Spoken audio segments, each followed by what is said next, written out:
It's college football season, which means you need the unbeatable coverage of Sling TV, starting at just $35 a month.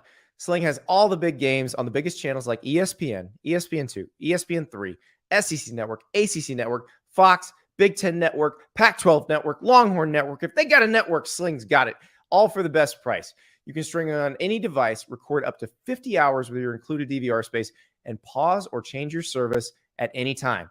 Check out sling.com for special offers. Sling, the live TV you love at a price you'll love. Try it today. Welcome to the Andy Staples Show, presented by Sling. It's week 1. We got news all over the place. We still got our reactions to the Nebraska loss in Ireland that we're not done with, even though we did a whole bonus show on YouTube about it. Ari Wasserman, it's all happening, as they say in Almost Famous. Yeah. No, I mean, I thought week 0 lived up to the hype because we got Nebraska disaster, and then everything else after that was gravy. Vanderbilt kicking ass. Yeah, Vandy is just, belongs in the SEC now, that Barton Simmons recruiting strategy. I mean, I'll tell you what, I know they were playing Hawaii, and I know they weren't off the mainland, but that team hits really hard, and they seem to really have some more length than they've had in the past. So I don't know that's going to translate to anything other than blowouts in the SEC, but it looked like a more complete – I mean, they had a really rough first quarter, but when they settled down, it looked like a more complete Vanderbilt team. Well, basically once Hawaii's ran out of script, once their offense ran out of script, it was over for them. Now, remember, the Todd Graham debacle did chase off most of Hawaii's players, and they had to redo that roster. Mike Wright looked really good. Vandy running a version of the option, not a bad idea. That has been Vanderbilt football talk. We will get into Nebraska some more. But we got a lot to talk about because while the games were going on, there was news happening. The day before the games, there was news happening. And then on Sunday, more news happening. Lots of quarterback decisions. You got an athletic director out at Auburn, which we knew was going to happen, but then it happened. And then a whole family of athletic directors piled on, ripping Auburn. I mean, it was high drama. Let's start with Jim Harbaugh, though. I want to start with Jim Harbaugh because this is a quarterback plan. And I've asked a lot of people, and nobody can remember seeing this in college football. Now, it looks very much like something you'd see in the NFL preseason, which is maybe where Harbaugh got it from because he's an ex-NFL head coach. But he announces on Saturday on John Jansen's podcast that he is going to start Cade McNamara in the season opener against Colorado State. Then we'll start J.J. McCarthy against Hawaii in game 2, and then make a decision about who the starter is. Ari, I think I know what's going on here. Do you know what's going on here? I think I know what's going on here. What's going on here? I think that Jim Harbaugh knows what he wants to do and is doing it this way in order to lessen the blow. The order matters because Cade McNamara, the guy who led them to a Big Ten title last year, he gets to go first. But J.J. McCarthy, who is the higher ceiling, bigger arm, faster runner, gets to go second. So what I said is what you were thinking? Yes, exactly. Okay. This is a way, if you wanted to make a change, you could be like, see, I started them both in a game, and here's what happened. Okay, so here's what I'm going to say. Let's ignore that for a second, and let's actually think about this. If we excuse the idea that Jim Harbaugh's been coaching these guys both for more than a year, has an entire season of Cade McNamara under his belt, going to the playoff, and he needs one game spot starts against overmatched opponents to make a decision, then something's wrong, right? Like you kind of know with what you have by this point in both of their careers. But even if we excuse that thought process, I'm going to say something that's going to shock people. I love it. I think it's great. I you'd say that. You did? Well, everybody always anticipates that I'm going to say something negative about Michigan football, and I'm not. I think it's great. And like, if you actually are in a quarterback controversy and you want to make a decision, and let's say that this isn't a plan to lessen the blow like we said it was, and he truly doesn't know what he has with those two, letting both players play a complete game is far more functional to me as a tryout purpose than deciding in the heat of a moment who's going to go in on every other drive. You give quarterbacks a chance to make mistakes, to not feel like they're going to get hooked every single time a drive ends. and you can have a full game of evaluation from start to finish, not just with how they threw or what their stats were and all that stuff, but also how they hung into tough moments if they're going to exist against teams that are dogs by 30 points. And you can have a true full picture of what you're going to do. Now, this only works if by game 3 you actually follow through and make a decision. Now, because game 3 is Hawaii, so you don't really even have to by then. Yeah, but you have to make a decision, because if you let this, if both play well and you go, oh, well, they both started and they both played well, I don't know yet, then you're going into a world of dysfunction. I'm sorry, game 3 is not Hawaii. Game 2 is Hawaii. Game 3 is UConn. Again, yes. The point stands. It doesn't matter who they're playing. They could be playing the Steelers. They have to figure out exactly who their person is by week 3, because every week that goes by, after you do this unorthodox quarterback competition, you don't want the waters to get murkier. You want this to be weird territory in the beginning, only to clear up the confusion by week 3, and then move on to the season knowing who your person is. Because if so on the surface, if he follows that plan and actually names a starter heading into week 3, I love it. If it turns into every other game or makes things weirder by week 3, I hate it. I think you're going to love it. And I agree with you on why this is a more functional way to do this, because it allows the team to know who the guy is for that game. It allows the coach to evaluate how the team reacts to that quarterback for a full game. Right. The coach does not have to sit there and go, because, every time they do it by series, you'll have the situation where, well, the guy looked great, so you leave him in for another series, even though you're going to put the other guy in because you don't want him to kill the momentum. And so now you don't have to do that. Now you're coaching the game as you would, and then you don't have to worry about splitting up the series, and you can just make a decision. And like we both said, because we both think that he's doing this thing, at the end of game 2, if McCarthy looks significantly better or looks like he has a significantly higher ceiling, then you can go to McCarthy guilt-free. Yeah, and it's a fact that he has a higher ceiling. Like, we don't need to watch these 2 preseason games to figure that out. But if the team does not play as well around him, that matters. Yeah, sure. That part matters. And the guy that is starting the first game of the season took them to their first win over Ohio State in a long time, and their first playoff appearance. So, I know that matters, and you want to, reward the person for getting you somewhere. But I also kind of admire the fact that Jim Harbaugh knows that if somebody plays the quarterback position better, what happened last year doesn't really necessarily have to take a part into it. Why has nobody in college football thought of this before? And I know, people were making John Cooper jokes about the late 90s where they'd play the second best guy would be, or the best guy would be the backup, and they'd put him in later. But really, I don't remember. And I've asked, I asked Phil Steele this, I asked Dennis Dodd this, people who've covered the sport for a long, long time. And they were like, I don't remember this ever happening in college football. I remember it happening every single season in the NFL. Yeah. Well, I mean, it happens every season in the NFL because in the professional ranks, they can actually say what it is. They can call it the preseason because it is the preseason. In college, it's almost disrespectful to acknowledge that the team that you're playing can't beat you. And you also may have to play somebody good. Yes. So that's the other problem. Like, if their second game of the year was USC or something, then this might not be the great plan.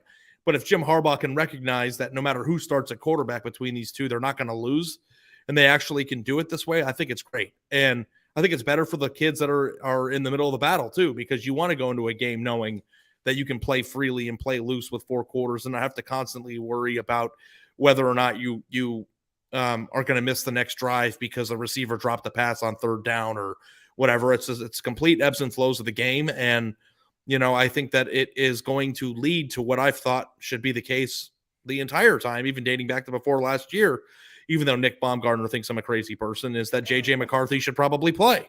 Because when they play Georgia again, I want J.J. McCarthy as my quarterback. Well, I mean, your reasoning behind that is not unsound.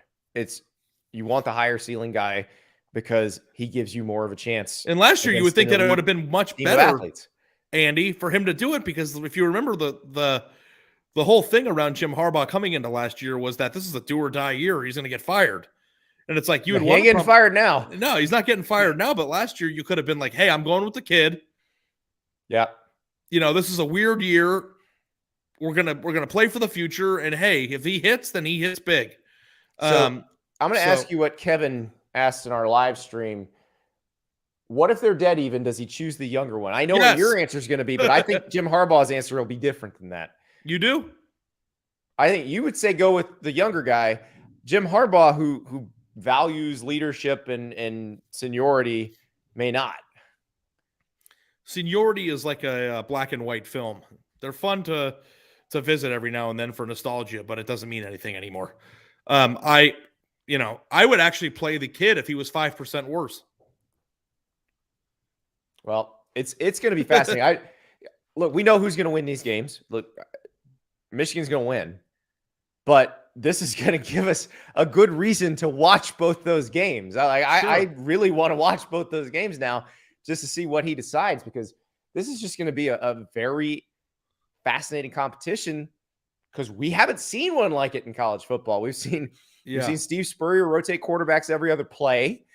We've seen other coaches rotate quarterbacks by series. We've seen him give them halves. We saw Ohio State do the red zone quarterback. The red zone quarterback. How can we forget JT Barrett, red zone quarterback? How many games was that? Was that 2 games? That was like 3 games. I think it was 2. And then they made him a starter. And then, it's not a functional plan. So, I don't know. If as long as Jim Harbaugh makes a decision going into week 3 and sticks with that decision, I am all for this decision. If this like, as Kevin asked, what if they're dead even? Well, if they're dead even and then the coaching staff can't make a decision with that information, then this turns into a cluster, and you don't want that to happen. Mm-hmm. So, but I'm all for it. I'm 100% all for it. And I wonder if people will copy this moving forward. I think it depends on the schedule. I think if you had Texas's schedule this year and game 2s against Alabama, like, you could not do this with Quinn Ewers and Hudson Card. You would have to pick one, and that's what Sarkisian did. Unless you really wanted to John rig Bianco, the SID, to tell everybody about it. Yeah, or if Texas wanted to name Quinn Ewers the starter but didn't want the bad press about it, they could have rigged the system and let Quinn start week 1 and Hudson Card week 2 against Alabama. Oh, and just have him get demolished. And then just get demolished and be like, we have to go with Quinn now. But that would just be too sadistic. That'd be like the Saw movies. Also too obvious. Far too obvious. You get to start against Louisiana Monroe. You get to start against Alabama. Yeah, but you could couch it by saying, "Hey, we trust you a little bit more. You're ahead in the race. We're gonna let you.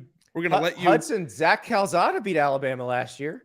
Yeah, you can. You can do it. Yeah. No, I think that would be hilarious. If the schedule shapes up this way, and you have a coach that's willing to acknowledge without saying that they're in the preseason, then yes, right. I'm all for it. Yeah, I can't wait. There's certain schools that just couldn't do this. Like, if Florida had a legit quarterback competition, you have Utah. I guess you could, because Utah and Kentucky are kind of same level opponents. Same level opponents. It's just they're both good and can both beat you, so that makes it a little tougher. Yeah. So yeah, I am amazed that it hasn't happened before, because especially with those Big Ten teams that used to front load their schedules with MAC teams, and it would have been easy. Now it's not so easy, because like the Big Ten will throw a conference game in there on you in week 1 if you're not careful. Yeah. Or you could do opener, which is whichever team that you're favored by 61 against. Week 2, big game against a non-conference foe where you rotate them in the same game and do that dysfunctionally. And then week 3, the other person, when you return to your FCS schedule, gets their full game, and then you make your decision going into week 4. But since when was training camp not enough to know whether, like, it's like if Jim Harbaugh is actually, you got to give. But I come back to what we said from the beginning. You give the guy who took you to the Big Ten title a chance, what appears to be a fair shot, and you give him a chance to be the week 1 starter. And then whatever you do after that, you're doing in the service of being the most competitive team you can be. But do you think it's weird that Jim Harbaugh seemingly does not have enough information of who's a better quarterback by now? I think he has enough information. I think it's 2022, and you want to make sure nobody hits the transfer portal and everybody's on the roster. And once the games start, you're less likely to have somebody just jump in a portal. So I think that's part of it. Now, let me ask you this. You're not Ari Wasserman. You are Jim Harbaugh. So try to think like Jim Harbaugh, which I'm just going from one twisted mind to another here. Yeah, I don't even know. You think I'm weird? You're both very weird. So I'm think Jim like Harbaugh Jim weird? Harbaugh. Yes, think like Jim Harbaugh. Jim Mora and the mighty Connecticut Huskies are coming to Ann Arbor September 17th. Who are you trotting out there first? And they look even? I'm just asking you to predict who will Jim Harbaugh trot out there against UConn. The actually semi-competent looking UConn, if you watched any of that game. Semi-competent. I mean, hey, there was a big step from completely. They were up 14-0, and everybody's like, UConn's going to win the national title. No, I mean, I watched the game. They looked more functional than the old UConn team. True, very much. I think J.J. McCarthy will be the start. I know I'm thinking like Jim Harbaugh here, so it's a little bit different, but I think that this is setting up for J.J. McCarthy. I think you're right. I think he's doing this to make J.J. McCarthy the starter. Yeah, and, it'll be the right decision, in my opinion. So unless, you believe McNamara is head and shoulders better than him at this point, you have a quarterback that led your team to its first Big Ten championship in I don't know how many years. It was a decade or more, right? So, I mean, he deserves some respect. And I'm not going to sit here and say that play the kid no matter what. But if it's even, or I think even 5% worse, I would go with the kid, because by the end of the year, he could be 15% better if you let him play that whole schedule. Let's pause for a second. When we return, we're going to talk about two definitive QB decisions in the SEC. One, I was a little surprised by. The other, I was also a little surprised by. We'll talk about it when we come back. It's college football season, which means you need Sling TV, where you can watch unbeatable college football coverage starting at just $35 a month. Get everything you love about college football, like rivalries, marching bands, bowl games, conference power rankings, all of it with Sling. Plus, Sling has all the biggest games on all the biggest channels like ESPN, ESPN2, ESPN3, SEC Network, ACC Network, Fox, and the Big Ten Network, and the Pac-12 Network, and the Longhorn Network, all for the best price. And the best part is getting Sling is easy. It's easy to set up and even easier to use. You can stream on any device, record up to 50 hours with your included DVR space. Plus, you won't get locked into a long-term contract. So, if you're looking for the perfect place to spend your Saturdays, you need to take a look at Sling, where you can get everything you love about college football for the best price. Check out sling.com for special offers. Sling, the live TV you love at a price you'll love. Try it today. Week 1 of college football is here. And of course, we'll be talking about our picks on this show. And of course, you may disagree with how Ari and I feel about certain games. Well, guess what? Now is your chance to show us you are better at picking games than we are. We have teamed with Run Your Pool to create a pick 'em pool for college football this season. Go to play.runyourpool.com/staples. Join up. You pick the games against the spread. We're picking the games against the spread, and that's the whole Andy Staples Show and Friends crew. And you can show us how much better you are, if you are. There are Fanatics gift cards for the winner, and Ari has promised a segment on the show to the winner, which I didn't agree to, but listen, who am I to say no to someone who is clearly superior at picking games to me? But I don't know if you're going to win. I'm feeling confident this year. I like my picks for week 1. I locked them in, I thought, with week 0, but I may go back. I can tweak them up until the games start. I got a few that I'm not quite sure about. That backyard brawl Thursday night, I'm going back and forth against the spread on that one.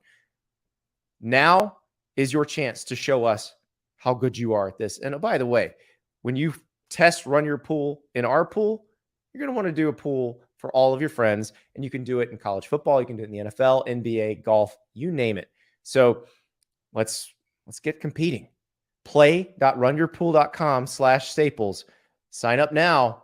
Get started. Week 1. There's a bunch of games. Let's see who's better. Oh yeah, I'm ready. I don't know about that backyard brawl pick yet. 7.5 point favorite Pittsburgh right now. Keaton Slovis versus JT Daniels in a battle of former USC quarterbacks. Graham Harrell calling the plays for JT Daniels, though quite familiar with Keaton Slovis and probably giving a lot of intel to the West Virginia defensive coaches. But Pitt has a definite advantage on both lines of scrimmage. I'm so excited for that game. It's your first Pitt game. Yep. Now, I'm not making any bets on that. It is one of many, many games in our Run Your Pool pool. So, do you think you're going to go 0-12 in Pitt games this year? It's possible. We have to come up with a major bet for you if you go 0-12 in all games that involving Pitt. Like what you would have to do. Definitely possible. Well, that one, and then you got Penn State Purdue is going to be quite a game too. That's a pretty thin line right now as well. Yeah, so, some very surprisingly small lines. North Carolina is only laying 2 against App State this weekend. That's another one I'm excited to see. You watch the defense against FAMU, and we're not encouraged. I was encouraged with Drake May. I was not encouraged with North Carolina's defense. So this is going to be a hell of a week. Now, we have some information that we can take into the week with some definitive starting QB decisions. Texas A&M has decided on Haynes King, who was the starter going into last season. He got hurt in week 2 against Colorado. We didn't see him again. He's the guy. He beats out Max Johnson. Connor Wegman, I don't know that was ever really in the mix to start. They do like him, obviously. I think they think he's the QB of the future. But Haynes King is the guy at Texas A&M. Ari, we've talked about Texas A&M's roster, what they need to do, and really getting quarterback right is what allows them to ascend to that next level. Can he be that guy? Yeah, I mean, I think he's super talented. And the funniest thing about this is that, people are probably like, well, Ari thinks that Connor Wegman should start. And I think he will eventually. I don't know if that'll be this year or into the future, but, their current starter was a top 150 player. You know what I mean? So it's not like he's, not very good. Haynes King, this is a program where every quarterback was a big recruit. So, if he won the job last year and is healthy again and he can move a little bit, maybe he is the right guy. That was a really tough battle. That was kind of a 3-headed monster a little bit. I don't know, like you said, exactly how involved Connor Wegman was in potentially winning the job right now.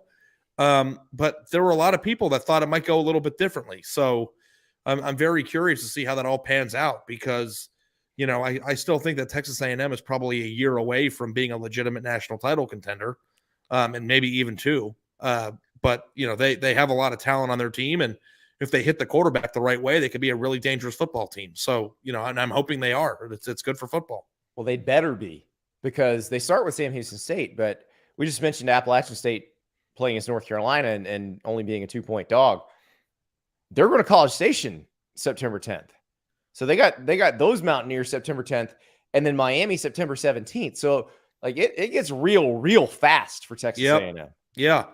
And obviously we don't need to talk about their actual conference schedule. So, they have a pretty tough road ahead. By the way, right after that, it goes Arkansas at Mississippi State at Alabama. Whoops. Yeah. So, was that November?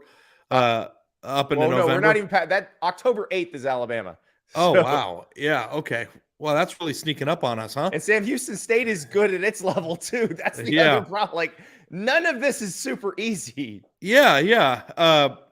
Well, Texas A&M is dying to be viewed in that light, right? So we'll see. You're gonna have to earn it. You're gonna have to earn it. You're gonna have to earn it. But I don't know if we should be like. I think I'm grading Texas A&M on a curve this year. Like I even if they lose 3 games or whatever, I don't think that that's an end of the world scenario for their long-term viability.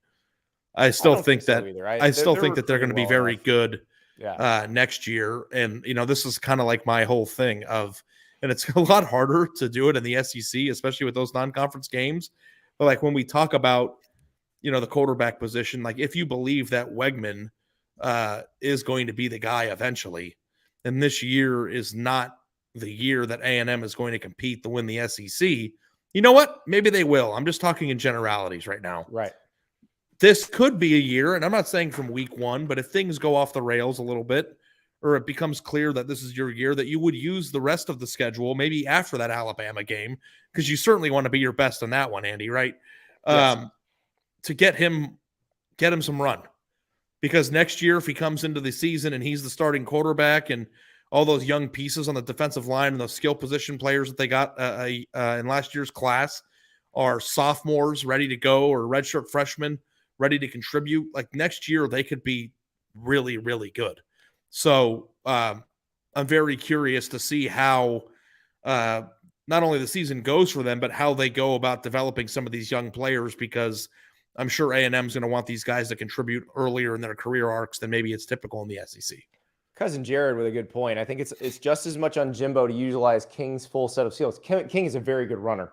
I'd hate to see him create a game plan that keeps him in the pocket 85% of the time. That is true. And I'm trying to think the last Jimbo Fisher quarterback who is a really dynamic runner. Christian Ponder ran quite a bit at Florida State. Maybe DeAndre Francois, I guess. But, I thought, Jameis was not a great runner. EJ Manuel, not really a great runner. But isn't the whole thing with A&M been that they just can't throw well? It kind of, but you'd like him to be able to run a bit. No, I mean, Kellen Mond could run some, but yeah, King's probably a better athlete than Kellen Mond. So that's where Jimbo Fisher's quarterbacks, it feels like their job is to stay in the pocket first and then only run. Like, it doesn't feel like that if they can run, that it's incorporated into the scheme. Now, maybe that's just because of who it's been, but let's see if King's running ability is incorporated a little bit more in the scheme.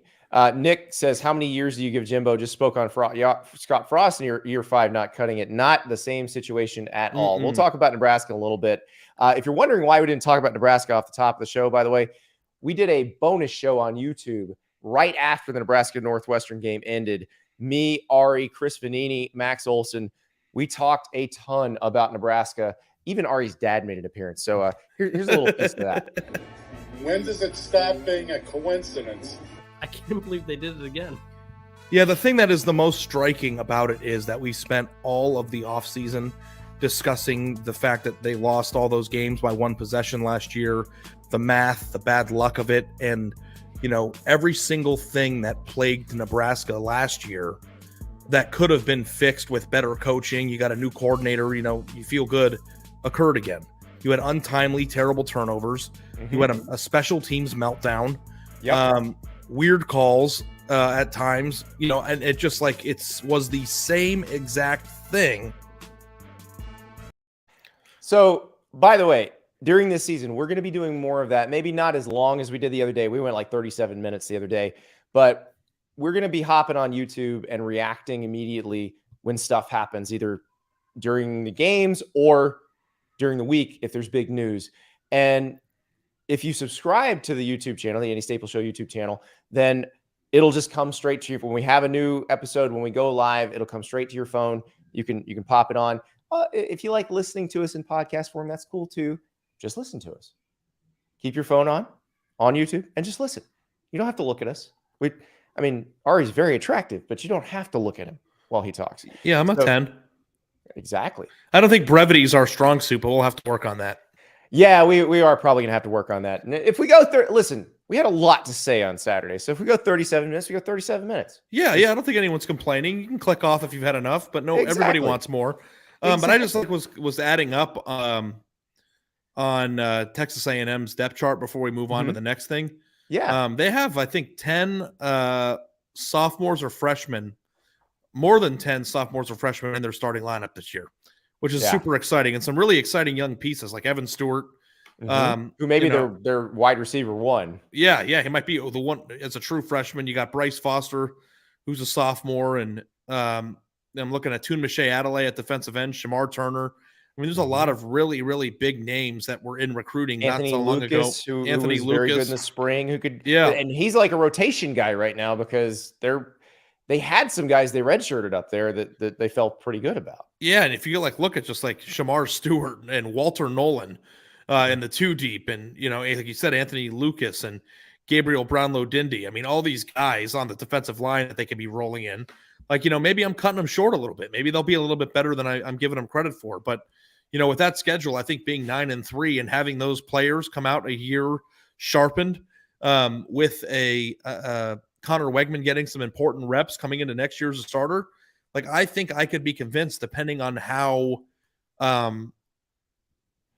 they recruit this year's class and how it finishes, to maybe make them a national championship contender going into 24.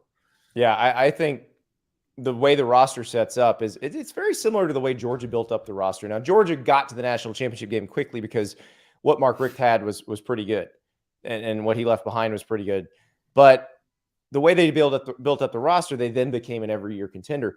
If A&M continues to recruit the way they have been, there's a chance they could be on that level as well. Again, you got to get the quarterback right once, but we'll see about that. Ari, there's another school in the SEC where there was a lot of news. You had a QB decision on Sunday.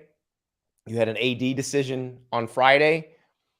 When we come back, we're going to the Plains. We're going to talk Auburn, and there is a lot to talk about on the field and off. We'll be right back. Labor Day weekend coming up next weekend. Huge college football weekend. I know what you're doing. You know what you're doing. I'm probably going to be doing some of it too. We're going to be partying a little bit. Well, the good news is I will have Z-Biotics with me in case I am. Getting in that daily workout, you know how I feel about that. But until recently, if I had a few drinks the day before, maybe that didn't happen. Maybe some other stuff that needed to happen didn't happen. Now, though, I drink a Z-Biotics before any alcohol, and I know the next day I'm going to be able to stick to my routine and be fresh as a daisy. Z-Biotics pre-alcohol probiotic is the world's first genetically engineered probiotic. It was invented by PhD scientists to tackle rough mornings after drinking. Here's how it works. When you drink, alcohol gets converted into a toxic byproduct in the gut. It is this byproduct, not dehydration, that's to blame for your rough next day.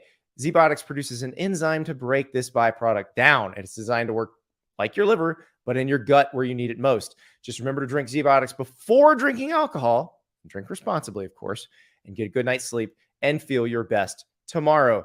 Give Z-Biotics a try for yourself. Go to zbiotics.com/Andy. That's zbiotics.com/Andy. Get 15% off your first order when you use Andy at checkout. Z-Biotics is backed with a 100% money back guarantee. So if you're unsatisfied for any reason, they'll refund your money, no questions asked. Go to zbiotics.com/Andy. Use the checkout code Andy and get 15% off your first order. Even though football season is starting, it is still really hot outside. And for me, that means hot, sleepless nights. Recently found a way to stay cool at night so I don't wake up all sweaty and sticky, though. Since I started using Miracle Brand self-cooling bed sheets, I stay comfortable all night long. How? Using silver-infused fabrics originally developed by NASA, Miracle Brand sheets are thermoregulating, designed to keep you at the perfect temperature all night long so you get better sleep every night. These sheets are infused with natural silver that prevents 99.9% of bacterial growth, leaving them to stay cleaner and fresher 3 times longer than other sheets. No more gross odors.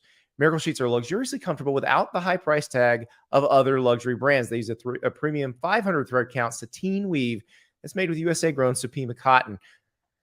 Go to trymiracle.com/Andy right now to try it today. We've got a special deal for our listeners. Be sure to use the promo code Andy at checkout to save 40% and get 3 free towels.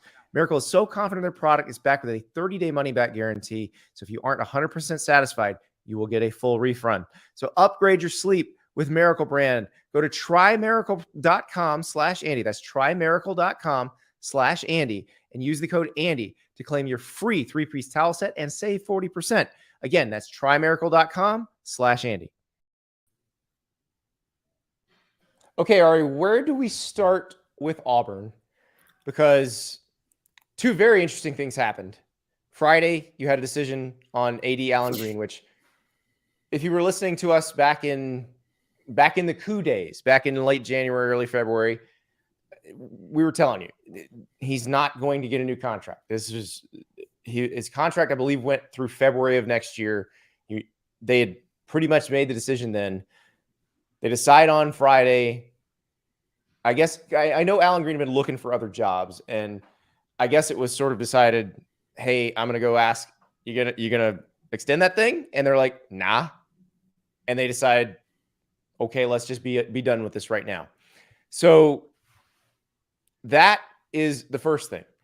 Then you have Kevin White, former Duke and Notre Dame AD, And Allen Greene is a Notre Dame guy, so came up through that Notre Dame system when Kevin White was there, just ripping Auburn, calling Auburn everything that's wrong with college sports. And then Danny White, Kevin's son, the Tennessee athletic director, also ripping Auburn later. That was fun. That was a little back and forth. Do you think Auburn even cares? Like, they're like, we know we're dysfunctional. Yeah. I mean, when calling somebody something that they know that they are, is that offensive? Ooh, that's a good question. Like when I was a little bit portlier, calling me a little portly didn't bother me because I was. Yeah. So, I feel like Auburn has to be at least a little bit desperate to turn the page and get onto the road of functionality, though, right? Yes. Every single person that's been even remotely involved in this, whether they were the reason for it or was just there for the ride,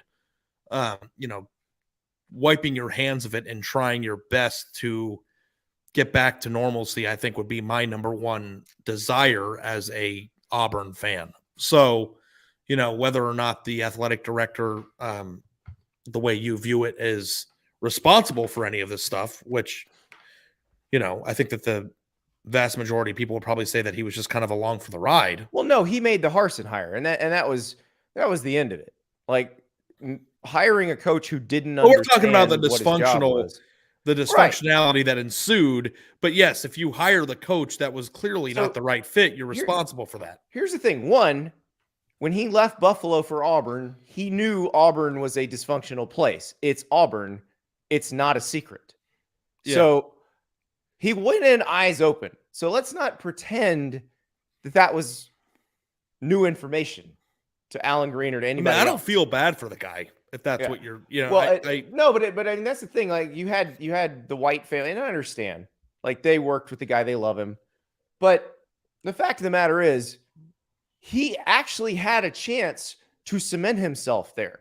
Because remember, you have that group that gets Gus Malzahn fired. They wanted to install Kevin Steele as the head coach. Kevin Steele was the defensive coordinator under Gus Malzahn. Another group goes, no, we're not letting you do that. That's Allen Greene's chance. So he essentially wrests control of the coaching search away from this group of donors and decides, I'm going to go hire the coach I think is best fit to run the program. And then he hires Brian Harsin, who is a good coach, but probably isn't the best coach for Auburn, because clearly if you look, I know what happened, but this was going on for a year before they tried to attempt the coup and tried to pull all the dirty tricks. Auburn was not in on any players really that Alabama and Georgia wanted, because they weren't. You can't be an effective coach at Auburn if you can't get at least some players that Alabama and Georgia want. You're preaching to the choir here, man. I'm with you. Yeah. Oh, I know. I know you believe. There's a significant chunk of the audience is like, you got to give Brian Harsin a chance. No, I don't. Like, yeah, there are certain things that you can do as a head coach to instill. Like, I think that's the exact way if we could go back to like what's Jimbo's leash in comparison to what's happening at Nebraska. This is exactly the difference. Yeah, right here. Exactly. What we're talking about is the difference between A&M and Nebraska. If you don't even so unnerve Nick Saban that he's talking about you at events, you're doing your job. You're doing your job. Yes, and it's what we always say about recruiting, but I don't think you can say it enough. Winning a national championship is like baking a pizza. Recruiting is the dough. If you don't have good dough, you have no chance at making a pizza. Now you have a Papa John's bowl. That's what you have. Yes, that's right. Terrible. And if you have good dough, it doesn't guarantee you a good pizza, but you need the dough in order to make the good pizza. And Brian Harsin was coming to make a pizza without a crust. So I don't care what happens. He's making a Papa John's bowl. He's making a Papa John's. What is that? Is that like a keto thing? Is that why? I don't know. It's a terrible idea. That's all I know. In the press release they put out there, like, to get people excited about pizza again. Nobody stopped being excited about pizza. They stopped being excited about your pizza. Yeah, I read a story about it. I think it was like in the Wall Street Journal or something, and the journalist said there's been a stark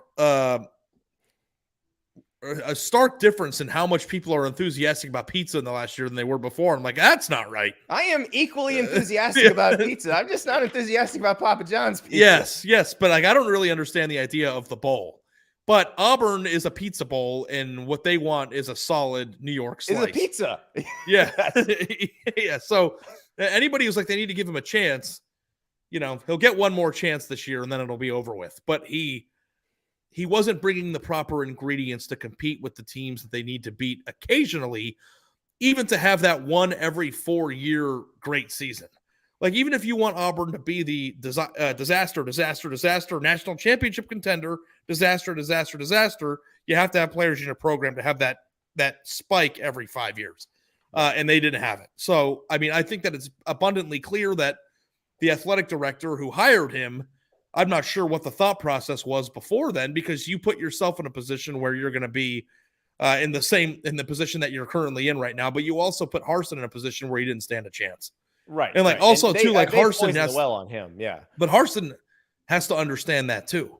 It's the same analogy that we said a year ago. It's like if the New York Times said, hey, we need a journalist to cover politics. And they're like, you know what? That Ari Wasserman's a really good sports writer. Let's go get that guy. And I'm like, he's a journalist. He's achieved quite a bit in his field. And then I get there and I don't know what a Democrat or Republican is. It's like, well, who did that? And it's like, I didn't know. When I took the job, Ari didn't know that he had to know about politics. It's exactly what happened. It is exactly what happened. That's why I feel like I'm taking crazy pills when somebody's like, you got to give him a few more years. No, you don't. No, I think that the second you realize that, oh man, this guy thinks he can out-evaluate Nick Saban and Kirby Smart, and out-develop them. That's over. Clap with me. Nick Saban and Kirby Smart get a lot of really highly rated players, but I'm going to clap on my table. Nick Saban and Kirby Smart also evaluate. Right. And develop. They're also better at that. Yeah. So, there's no such thing as out-evaluating Nick Saban. He just has the ability to evaluate the best possible players. Yeah. If Nick Saban... And so we're not sitting like... Let me ask you, Andy. I know you're going to change. I got to ask you this. No. This is an Auburn question. Because I'm sure people are thinking... But I got a hypothetical Auburn's an impossible job. I don't think it is. You just have to find the right person. Do you think in a world where Nick Saban was only allowed to sign 3-star prospects and you put any other coach in America up against him roster-wise who also was only allowed to sign 3-star prospects, don't you think that Nick Saban's team would be better every time anyway? Most times, yeah. Like, is there a better evaluator of talent in college football than Nick Saban? Like, let's get this out of the open right now. They're probably not. I mean, there are good evaluators. There's no such thing as out evaluating Nick Saban. Everybody thinks he's just a talent guru. Collector, right? Or a talent collector who picks his first round draft picks, and like it's come to that, right? But before it came to that, there was Terrence Cody sitting there at a JUCO in Mississippi, and nobody wanted him. And Nick Saban's like, "Yeah, he's perfect for us. Yeah, we'll take him." Yeah, it's not like the guy doesn't know a good football player when he sees one. So that's the thing that has always irked me. It's like if your success in your job at any level requires outdoing Nick Saban at anything, you're going to lose. Right. Now, I do think it's possible to be a version of successful at Auburn. The problem is the version of success is probably Gus Malzahn. That's probably what it is when Nick Saban is in. How many times did Gus Malzahn beat Alabama? How many times? 3. Out of how many tries? Was it like 9? Yeah. Find me a coach that could. That's the standard of what you need. Pretty much. I don't know that you could be better than that. It's like the same thing with Nebraska. They fired Mr. 9-3, and boy, what they would do to be 9-3. Oh, we'll get to that. We'll get to that. But first, we have on the field news at Auburn as well. TJ Finley named your QB1 at Auburn, and when I think about it, it's not that surprising. I guess I thought when they took Zach Calzada out of the portal that was to replace TJ Finley as the starter, but there's no reason to think that. I mean, you look, Zach Calzada at Texas A&M, TJ Finley last year at Auburn, and then the year before at LSU. A little 6 of one, half dozen the other. They're different styles, but they also Calzada missed all the spring with that shoulder injury, too, right? Which he suffered against Auburn last year in a weird transfer portal. But ironically enough, you would think that Auburn would pick the guy that beat Bama. You would, wouldn't you? I thought that was the whole thing. Yeah, I just hand it to Tank and let him cook. That's all you got to do. I mean, yeah, no, he's going to be that's what good. we're talking about. But TJ Finley is like freakish. He could have probably been, and I don't want to speak for Bruce here, but on the short list for the freaks list because like he's a pretty freaky athlete. So yeah, and if you go back to 2020 and watch that start against South Carolina as a freshman at LSU, you're like, oh my God, this guy's going to be amazing.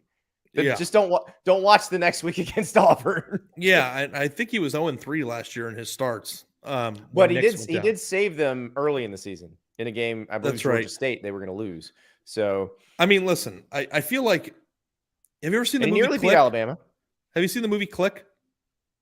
It's been a while. But Adam Sandler had a remote and he was able to fast forward through things that he didn't want to experience.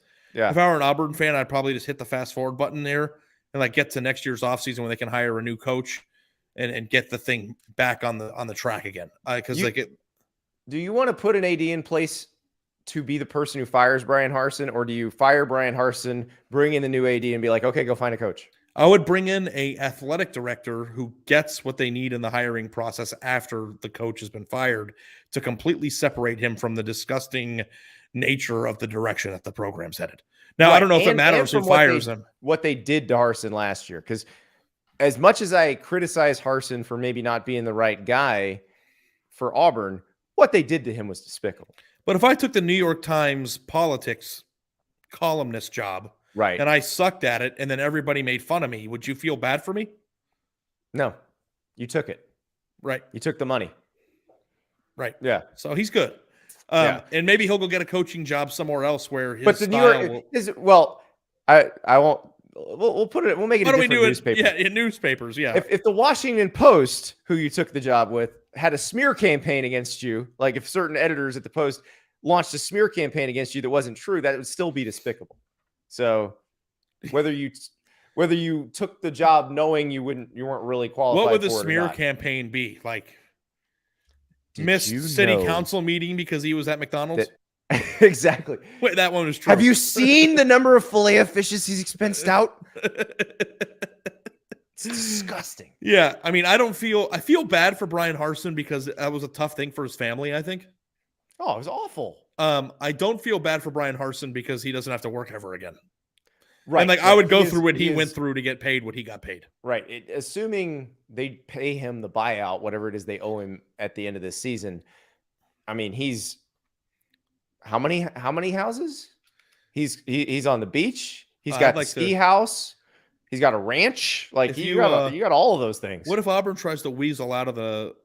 They can't do it again. They can't try that again. I'd like to go to that court case and just watch with some popcorn. Oh my God, the discovery in that would be amazing. They're just gonna have to write the check. That's all there is to it. But I don't think that matters who fires him. I think what matters is getting a person in that won't make the same mistake again. Don't think outside the box. Think inside the box. Just think about the recruiting box. And don't think someone who recruits SEC quality players and who is not afraid to go up against Nick Saban and Kirby Smart. By the way, Auburn tried that. They tried to hire Billy Napier, who is doing exactly that at Florida. We don't know if he's going to get any of them. He's got a few. He's gotten a couple, but so Auburn did try that.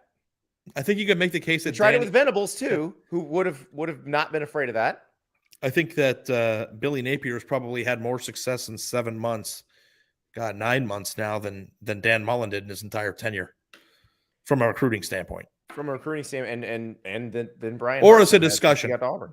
Yeah. No, Brian Harsin, and this is the funniest thing about it too, is that like if they had any chance of like him, like what if Brian Harsin woke up before this year's class started getting assembled and said, you know what, this evaluation thing's for the birds. I'm going all in on 5-star prospects. We are going to out-recruit. We are going to kick ass, and we're going to sign a top 10 class this year. What Auburn did made it impossible. Right. So, right. like, it's can't. Like, what are we doing? It's like protesting in Times Square about being anti-meat. It's like, at a certain point, there's which just also would be bad at Auburn being an ag school. That would be highly frowned upon. Yeah, but like it's like there's a certain cause, and like I'm not saying people who don't eat meat don't have a good cause, but it's the most unwinnable battle on the face of the earth. So why even fight it? Because you're not going to change the world from being carnivores. Everybody wants to eat meat. I don't care how many people stand in Times Square with the "don't kill animals." It's like I think it's admirable that you feel that way. You're not going to change the fabric of our of the world. So like that, I'm still putting that steak in a blender. Is that like a good comparison or a bad? Sometimes I feel like my analogies go a little bit out of left field. But you see what I'm saying? Weird. It was a little odd, but the reason why I brought it up is because I saw a YouTube video of somebody screaming in Times Square about not eating meat anymore, and I was just like, that is an admirable cause if you feel strongly about it. But I can't think of a more impossible battle to win than that. Well, they're going to struggle with me. I can assure you of that. Ari, we got to talk a little more about Nebraska when we come back. There is a stat that just made my head explode on Sunday, and we're going to make your heads explode now. Seems like every holiday brings the expectation of cooking a show-stopping feast. But Labor Day is a little more relaxed, and it's a good reminder that it's a nice time to spend less time in the kitchen and more time having fun with the people you care about and, of course, watching football. Now through September 10th only, get a special Labor Day deal and save $150 off your first 6 meals at Freshly. Made fresh, delivered straight to your door. Freshly's not one of those where they send you a bag of food and you got to chop it up and then cook it and do all this other stuff. No. You peel it, you heat it, you eat it, and it's delicious. If you need a gluten-free diet, they have an incredible gluten-free menu. If you don't, they have a massive catalog of dishes that will make everybody in your family happy. Freshly delivers nutritious, healthy meals to you. You get delicious, nutritious, prepared meals delivered right to your door. Prepared, the key word. You don't have to chop squat. Freshly fits your lifestyle with plans tailored to every dietary preference. Choose from their freshly fit meals or try the various gluten-free, dairy-free, plant-based, carb-smart, or calorie-conscious menu options. Celebrate the holiday with Freshly's Labor Day special and spend less time in the kitchen this fall. Now through September 10th, get $150 off your first 6 meals at freshly.com/Andy22. That's $150 off at freshly.com/Andy22. Freshly.com/Andy22 for $150 off your first 6 orders if you order by September 10th. So we'll thank Reddit user ZachB91 for pointing this out. After Scott Frost led Nebraska to yet another single-digit loss. That is, by the way, 7 consecutive games they've lost by single digits. The last 7 they have played, they have lost by single digits. The last 12 losses they have had have been by single digits. But this is the stat that just blew me away from ZachB91 on Reddit. If Scott Frost won his next 50 games in a row, he would still have a worse record at Nebraska than Bo Pelini. That is incredible. I remember one of the funniest tweets I ever saw in my life that actually had me laughing out loud in my house was Ryan Nanny. Nani, do you know who that is? I do know Ryan Nanny. I know him quite well. University of Florida grad. Okay. Former attorney. Reformed I'm sorry attorney, if now sports writer. I said his name wrong, but I've been following him for years, and he's one of my... Celebrity Hot Tub on Twitter. It was September 3rd, and this must have been 6-7 years ago now. It was a long time ago, and he said, "God damn it, stop referring to today as Bo Pelini Day." And I thought that was the funniest thing in the entire world because it was 9/3. September. Oh, okay. I didn't know it was 9/3 or 9/4. It was one of those two. Yeah. And I think that was really, really funny. And it's kind of just like, how many programs out there could you come up with off the top of your head who fired a coach for doing something that they wish their program could do now? Nebraska's Frank Solich, Nebraska Bo Pelini. I'm trying to think of see. other one. Arizona with Mike Stoops. Arizona with Mike Stoops. Though Rich Rod got him to a Yeah, a Rich New Rod Year's got Six him bowl. there, but Rich Rod got fired for other stuff. Yeah. I'm trying to think of other ones. That'd be a fun column. Because like, what would Nebraska? Texas chasing off Mac Brown. Texas firing Tom Herman. Yeah. We'll come up with some. That's not good podcasting to try to have Do them it all on the come fly. off the head. I think we just came up with a few. Yeah, So- they're good ones, but I do wonder, like, if you offered a Nebraska fan right now, you can get 7 years in a row of 9-3 regular seasons. Would you take it? Do they snap call that? They're whatever. If there's a yes and a no button in front of them, they're smashing the yes button until it breaks. Okay. Yeah. So, like, I think that the national championship stuff, if you can let that go and be happy I think with they can let it go. I think there's a serious disconnect between most people around the country and Nebraska fans. Like, I think most people around the country think Nebraska fans are sitting there going, well, if only this will happen, then it'll be 1995 all over again. They are not thinking No, they've that actually way. been quite understanding about the They would changes in love the to be football. Wisconsin. Like, they'd kill to be Wisconsin. Yeah. Yeah. That's a really good point. Like, what would Nebraska have to do to beat Wisconsin? Okay, let's get into the game, because if you didn't catch the YouTube live show, we want to service you. But you should go watch it, because I thought we did a pretty good job. But you did play the preview clip of what I said on the show.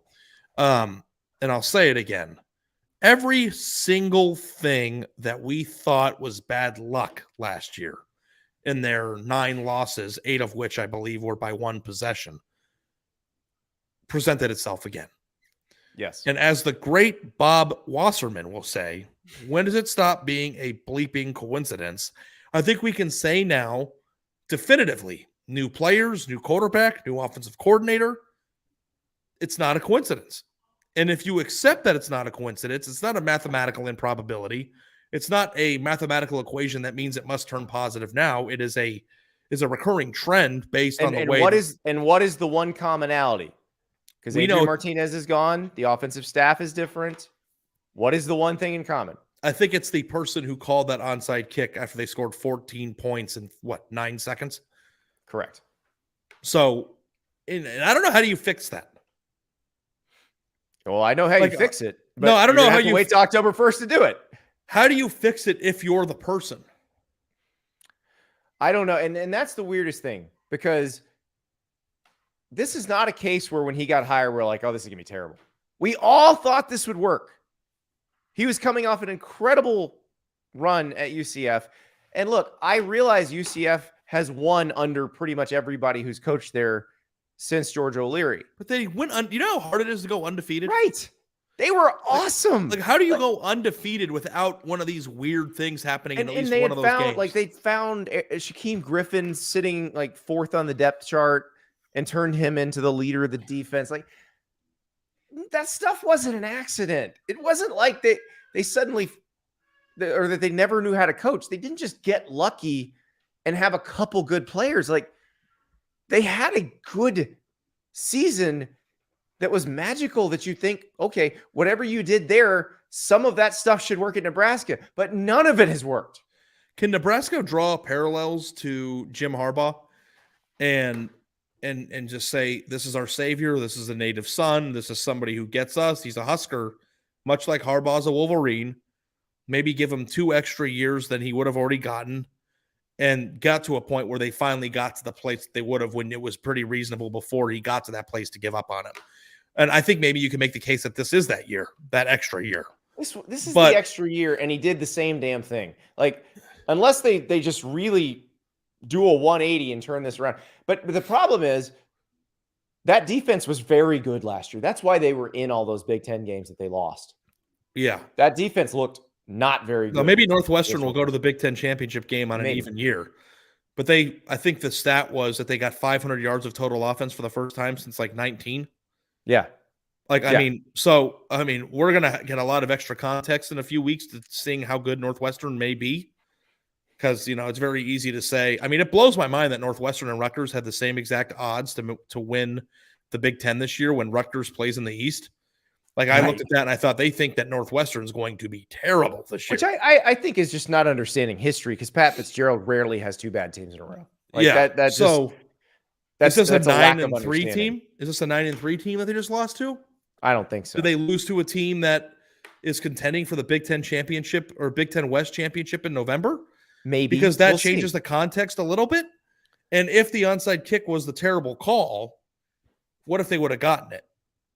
I guess that doesn't matter, but if they would have gotten it and then scored again, the game might have been over. Right. So, but I think it was the worst call ever. If they had kicked it deep, given the way Ryan Helinski was throwing darts, scored anyway. You said that on the live show. Let me just clear this up, because I think what I just said made it seem like I think it's not that bad of a call. It was an awful call. Terrible call. Yeah.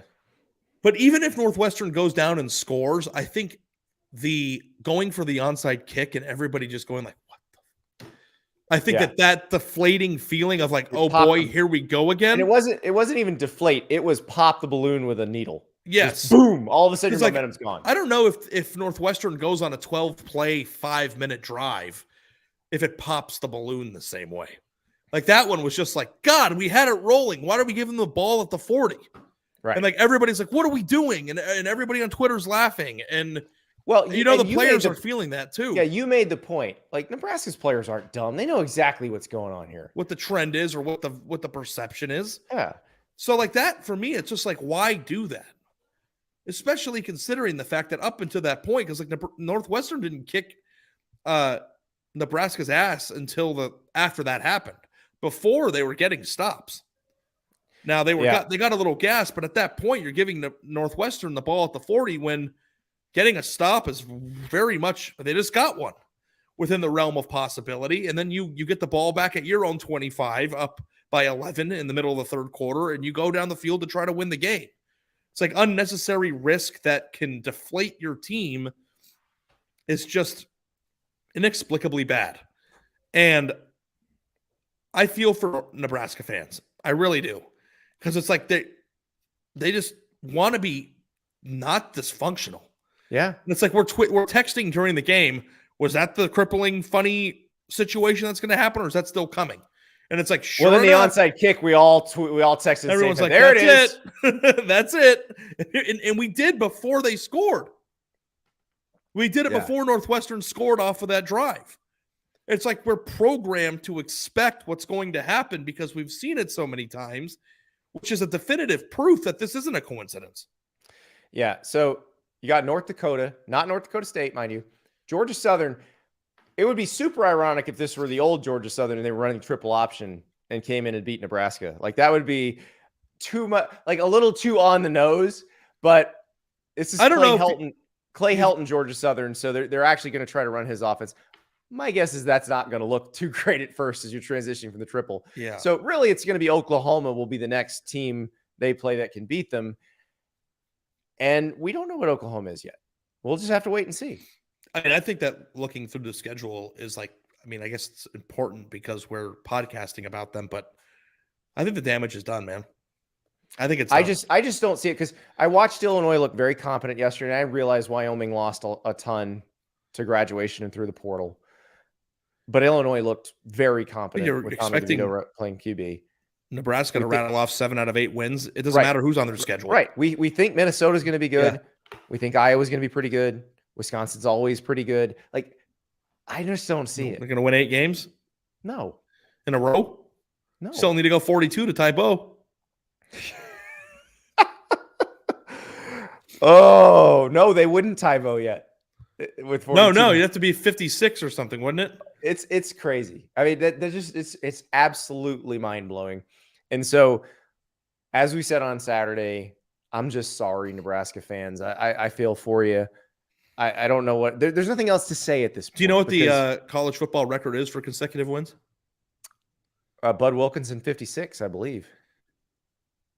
It says longest division football streak, 47 consecutive wins for the Oklahoma Sooners. Okay, so that is 47 for Bud Wilkinson's Oklahoma teams. Okay, gotcha. Yes, and that was in the 50s. So that was in the 50s, yes. And only one other team got to 40, and that was in 1908 to 14. So no, Scott Frost will not reach Bo Pelini's career record at Nebraska. Will not surpass it. Bo, your numbers are safe.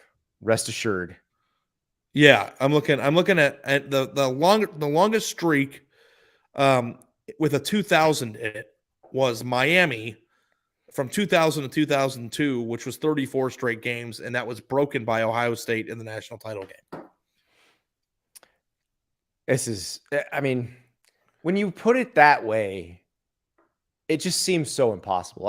You're exactly right. The damage is done. Like October 1st, when the buyout drops, it drops $7.5 million. I mean, maybe if they've beaten Oklahoma and beaten Indiana at that point, we'll visit that when that happens then. But yeah. my guess is, and so I was on the radio with Barrett Sallee on Sunday. He thinks October 17th will be the day. He thinks they'll lose to Oklahoma. They may lose to Indiana, but they'll lose to Purdue, and that'll be that. Get out of there as cheaply as possible. Yep. And if you're Nebraska, just get it figured out. They've already canned the AD who hired him, which, that was a lot closer together when it was Mike Riley and Sean Eichhorst. So that's all you can do. That's all you can do is keep trying. Same with Auburn. Just keep trying. And we'll see if you can get it right. Nebraska seems to be a little more people pulling in the same direction than Auburn, but still a hard job. So we will see what happens. Ari, it is week 1. It's this show, podcast form, dropping Monday morning. There are games Thursday, lots of games. Then there are games Friday. Then there are a smorgasbord of games on Saturday. This is the best week of the year. I cannot wait. I'm just can't wait to. I've got 10 more days until I have to smash mustard. So, listen, enjoy week 1. The mustard bet's not till week 2. I've already started week thinking. 1. Yeah, I already know what's going to happen. Somebody said that USC won 34 games from 2003 to 2005. They did. That might not have been on my list. That might not be on my list because those wins were vacated, but whatever. Yeah, they definitely won them. I watched a lot of them. Yeah, so, yeah. We saw them with our eyes. I was also at the game where the streak was broken. So, and if you want, you can go back to our rewatch party series, me and Stuart Mandel talking about the Texas USC game. That is in the podcast feed still. So feel free to watch that. It's also on the YouTube channel. So like, subscribe, rate, review. Ask some 5-star questions. Ari, I believe we talked about we might answer some Yes. Let's answer some 5-star questions tomorrow. So you want to have a question answered? Pop a 5-star review on Apple Podcasts and ask us a question. And we will do our best to answer it. That's subscribe to the YouTube channel. Yes. Subscribe to the feed. Leave a review. Yep. Get us everywhere because we're going to be doing things on YouTube that don't exist in this feed. So if you like this show, and we hope that if you're still listening that you do, you'll get more content. Yes. And if you we will don't be like all up in your devices all season. And just so people know too, like if you're not a YouTube person, because I know there's preferences, you can subscribe to the YouTube Premium and you can play it in the background. So it's still a podcast if you plug it into your car while you're driving on YouTube. So like if you want more podcasts, you can do that. And you don't have to sit there and watch it with, like this. You can play it and listen to it as well. So we will be wherever you need us to be talking about all this stuff because we love it just as much as you do. And we thank you so much for hanging with us and growing this show over the last few years. I'm so excited for this season because we don't know what the hell's going to happen. And that's the most fun part. We will talk to you on Tuesday. The show is brought to you by Sling TV, the TV you'll love for a price you'll love. Check out sling.com for special offers.